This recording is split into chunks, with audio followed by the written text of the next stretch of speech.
Hi, I'm Beth Reese. I'm the founder of Yoginios Yoga for Youth and host of the OHMazing Way podcast. And oh my gosh, I've been so excited this week. And I know I often say that, but this time I'm like really serious. Just kidding. We have in our remote studio today the playful, dynamic, hilarious meditation exquisite leader, Dawn Mauricio, who's here with us from Montreal. Dawn, how are you today? I'm doing really, really well. I'm a little jet lagged, but other than that, really happy, healthy, and happy to be here. Oh, thank you so much for your generous time giving that to us and our listeners. And so let's go ahead and start and do just 3 of our breaths together. And for those of you, wherever you're listening, know that this really does help create a connective community, no matter if 100 people are doing it together or at different times. So I really invite you, wherever you are, to just have a comfortable sitting position. And I'm going to uncross my legs and arms. I always like to sit crisscross yoga sauce in my chair. And if it's available to you and feels comfortable, softly close your eyes. And let's just take a breath in together with a nice exhaling ah. And again, on that next in-breath, consider breathing in through your nose. And as you breathe out, let your eyes soften, your ears soften, your shoulders soften. On your next breath in, consider breathing in as if you were smelling a flower, breathing in expansively and fully. And then exhaling the breath out slow, releasing any spilt milk from this morning maybe you don't need. And let's do one last one. Breath in. And just really soften into your seat, to the earth. And know that whatever you're doing, be aware that you're doing it. And as you softly flutter your eyes open, hello. All right. So I'm going to dive right in here. So many of you know I was on a 7-day silent retreat a few weeks ago, and I did record a podcast on that. I believe it was called Finding Love and Light on Meditation Retreat. And thank you for those of you who've listened to it. And if you haven't, it's super fun. And I had the great pleasure of having Dawn as my mentor. And in the 7 days, and I'm not going to talk a lot about the 7 days really at all, just to say that twice during those 7 days, I got to be in a group to talk for 1 hour. And Dawn was the leader of those groups and so beautifully skillful. So much I could say about that. And all I can say is in the show notes, you'll have an opportunity to find Dawn and travel around the world with her. And I recommend you do that. And what I haven't shared with you, Dawn, is that I think the first or second day when they were talking about that we would have mentors, and Dawn is just this joyful, shining light. I mean, everybody was so wise and funny. But in the moment they said that, I looked at you and I was like, she's going to be mine. I just know it. And then when it turned out that way, of course I giggled. So Dawn, we are just meant to be connected. I love that you manifested us. Yes, I try. Totally. All right. So check it out, you guys. Dawn is as I mentioned, a meditation teacher with a playful, dynamic, and centered approach. She's known for her boundless energy and smiling personality that are both contagious and motivating. She's been practicing and studying insight meditation since 2005, regularly sitting long, intensive meditation retreats really around the world, including one that was for 3 months. And since discovering the Dharma, Dawn has graduated from Spirit Rock's mindfulness yoga and meditation training and the dedicated practitioners program, as well as the first teacher development group of True North Insight.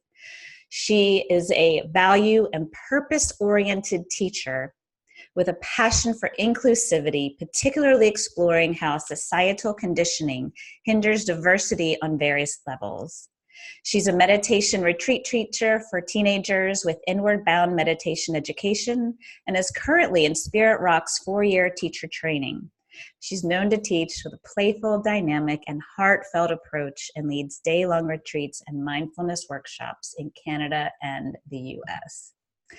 Now, Dawn, with all of that said, you bring, you just to me exude like the OHMazing way, making great choices all over the place in your life. And I would love if you would share with us some of your recent, or really whatever you want to share with us around the way you live your life in this mindful way. And thank you for being here. Thank you again for having me. Just one thing that came to mind as I was listening to you just ask me this right now was that what my most recent experiences are really a result of almost 15 years of practice. Because I think whenever I would listen to podcasts or whatnot, or interviews or read about people, it would be really easy for me to compare my start with like their step 20 or 200 or whatever like that. And at least at first, I don't know if I talked about this on the retreat, I was a type A perfectionist. And so when I would hear about things like loving kindness as a quality that gets developed in mindfulness practice, how I interpreted that at first was I would, lie in bed at the end of the day and wonder, was I mindful today? And was I loving and kind? And it's virtually impossible to be either of those two things 100% of the time. And so instead of realizing or celebrating the times where I was mindful or kind, I would just be really hard on myself for the times I wasn't. And so I would often feel like a failure. And then eventually, after years and probably help from teachers, I noticed that wasn't very helpful. And I started learning how to switch my perspective to celebrate more. So that's just one thing that came to mind as I was listening to you talk. Well, I really appreciate that. And one of the things I've experienced since the retreat, and really had days of feeling very like dropped in and mindful. I think I described it to you that I felt like I was on like drugs for 3 days, but I wasn't. So great. And then came home and there was some self-judgment around, well, why aren't I like that all the time now? Yeah, so totally. Thank you for mentioning that. Yeah. And it just kind of points to this natural rhythm of the body and of life and of the heart that exists, but we don't really allow room for. So it's kind of like you had these expansive experiences on retreat, and then it's normal that there's going to be moments of contraction, but we don't allow ourselves to feel contracted. Or on that retreat, I was actually, I don't know if I told you this, but I had a fever for 5 of the 7 days. I wondered. And and I noticed that in just the same ways where I allow my body to be healthy, I don't actually accept it when it's not, when it's feeling sick. And so I try to really tune into those rhythms as much as I can in life. And so you asked about an example of how mindfulness kind of is alive for me. So I mentioned that I was jet lagged because yesterday I landed from having spent 10 days in France. And so my partner is French, from the south of France. And it was actually the first time we went back to do the whole meet and greet of like the family and childhood friends and like just the whole thing. And then we stayed in his childhood home, in his childhood bedroom and bed and all of that. And so it was interesting for me having gone on vacations with him and having it be a certain way. And then now being in this new place with a different dynamic where for him, it's like a return home. But for me, I wanted it to be a vacation. And then it was filled with family. We were staying with his mom, for example. And so I was really trying to tune in and honor the moments where I felt contracted. And there are certainly moments where I felt expansive, where I was really excited to be there, of course, and really excited to connect with his mom at every meal, for example. But then also noticing that at sometimes I wanted alone time either with him or alone time with myself. And at the beginning, I wasn't allowing myself those moments of contraction. I just think it's like a natural human tendency. And so I would force myself to continue being connected and social and whatever, but actually it would come out in these subtle ways, like I would be maybe more snippy or something like that, until I started honoring, like, wait a second, let me go out for a walk on my own, or let me spend a few hours in town on my own, or whatever. And so honoring that need for contraction, or for what I consider like resourcing, really allowed me to be way more present and available for the times when I did come back. And so that's like a really subtle rhythm, but it's, as soon as I learned about it and paid attention to it, it's just been blowing my mind paying attention to it. I love that. And even, we happen to be recording this and, summer has just begun, and thinking about everyone a lot of people who are holidaying and vacationing, taking holidays.